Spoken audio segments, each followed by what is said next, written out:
പരലോകം കാംക്ഷിക്കണം. എന്നാൽ ദുനിയാവിൽ അല്ലാഹു നിനക്ക് നൽകിയ അനുഗ്രഹങ്ങളുണ്ട്, സമ്പത്താകുന്ന അനുഗ്രഹങ്ങൾ. അതിനേക്കാൾ വലിയ അനുഗ്രഹമാണ് സന്താനങ്ങളാകുന്ന അനുഗ്രഹങ്ങൾ. ആ അനുഗ്രഹങ്ങളെ നീ വിസ്മരിച്ചു പോകണ്ട. രണ്ട് ലോകത്തെയും സമന്വയിപ്പിച്ചുകൊണ്ടാണ് ഇസ്ലാം ലോകത്തോട് ആശയവിനിമയം നടത്തിയിട്ടുള്ളത്. ഇഹലോകത്തെയും പരലോകത്തെയും, ആത്മീയതയും ഭൗതികതയും, ആകാശത്തെയും ഭൂമിയെയും അതിമനോഹരമായി സമന്വയിപ്പിച്ചുകൊണ്ടാണ് ഇസ്ലാം ലോകത്തോട് സംവദിച്ചിട്ടുള്ളത് എന്നുള്ളതാണ്.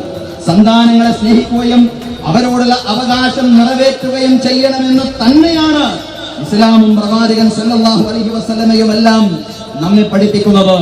നബി സല്ലല്ലാഹു അലൈഹി വസല്ലം പറഞ്ഞു, അൽസിമു ഔലാദക്കും വഅഹ്സിനു അദബക്കും, അൽസിമു ഔലാദക്കും വഅഹ്സിനു അദബഹും ഫഇന്ന ഔലാദക്കും ഹദിയത്തുൻ ഇലൈക്കും.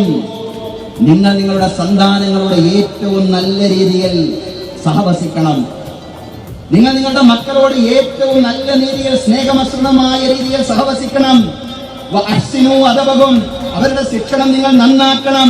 ഫഇന്ന ഔലാദക്കും ഹദിയത്തുൻ ഇലൈക്കും, നിശ്ചയം നിങ്ങളുടെ സന്താനങ്ങൾ അല്ലാഹു നിങ്ങൾക്ക് നൽകിയ സമ്മാനങ്ങളാണ്.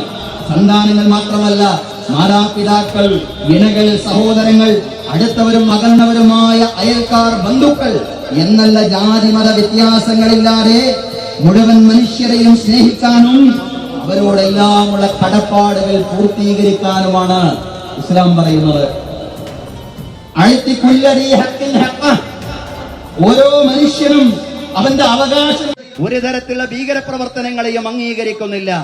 മനുഷ്യ മനസാക്ഷിയെ നടുക്കിയ പഹൽഗാം ഭീകരാക്രമണങ്ങളെ, അതുപോലെയുള്ള ഭീകരാക്രമണങ്ങളെയും അതുമായി ബന്ധപ്പെട്ട വാർത്തകളെയും രാഷ്ട്രീയ നേട്ടങ്ങൾക്ക് വേണ്ടിയും സമൂഹത്തിൽ വെറുപ്പും വിദ്വേഷവും പ്രചരിപ്പിക്കുന്നതിന് വേണ്ടിയും ദുരുപയോഗപ്പെടുത്താതിരിക്കാനുള്ള ജാഗ്രതയും കരുതലും എല്ലാവർക്കും ആവശ്യമാണ് സഹോദരങ്ങളെ. അന്യായമായിട്ട് ആരെങ്കിലും ഒരു മനുഷ്യൻ